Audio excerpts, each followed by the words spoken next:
So hi guys, kamusta kayo? Nakauwi na ako. Tapos ito nga pala yung kamansi na sinasabi ko sa inyo. Oh, di ba? Ang dami. Tapos ito yung pinamili ko. Sili, sibuyas, siling green. Tapos alamang, yung dilis, tapos yung gata. Kaya ayusin ko na muna tong kamansi. Babalatan ko lang para masalang na natin. Kasi ng oras na. So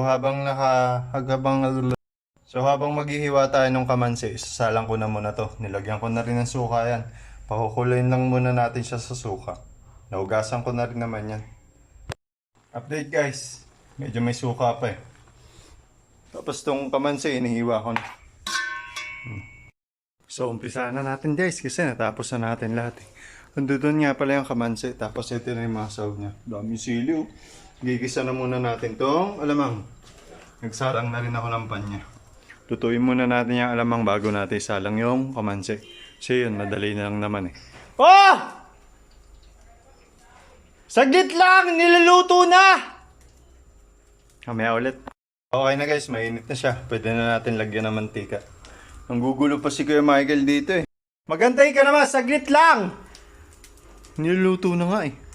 Wait lang, lagyan tayo mantika. Naglagay na nga pala ako ng bawang para dire-diretso to, para masalang na natin yung kamansi. Wait lang. Tapos, nung lumabas yung aroma ng bawang, sinunod ko na yung sibuyas tsaka sili.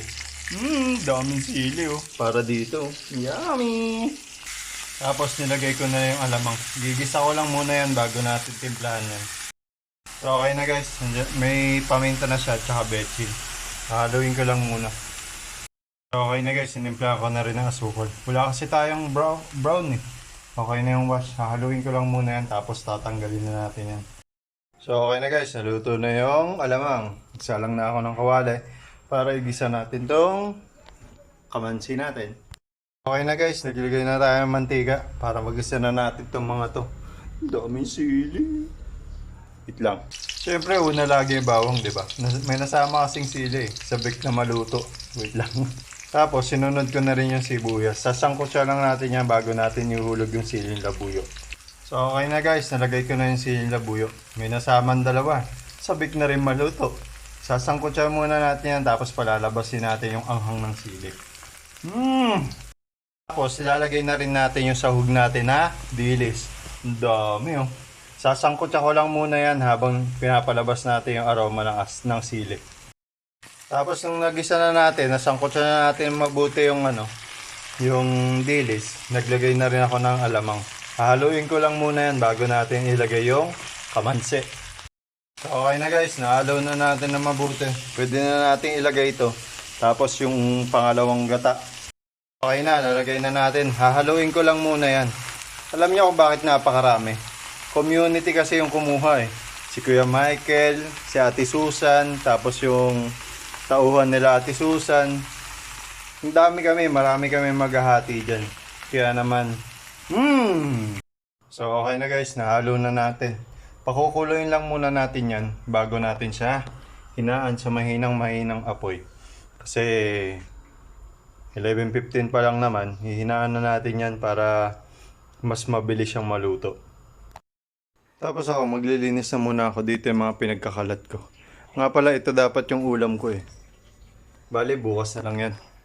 Yan na lang ang ulamin ko bukas. Ayusin ko muna dito habang hinihintay natin yan. Tapos magsasaing na rin ako. Update guys, naglagay na nga pala ako ng pampalasa niya. Paminta at saka betchin. Tapos hahaluin ko na lang din yan. Mamaya balikan natin ulit yan. Naglilinis pa kasi ako eh. Guys, update. Medyo matigas pa. Pero ang sarap niya.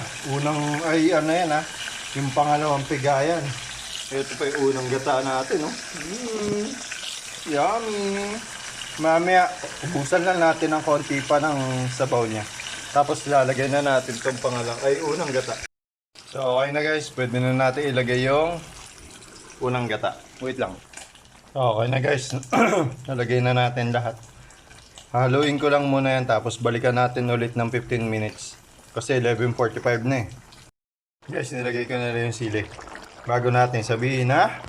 So paano guys? Nakaluto na tayo. Okay no? Kalalagay na ng sili, di ba? Pero haluin ko lang yan.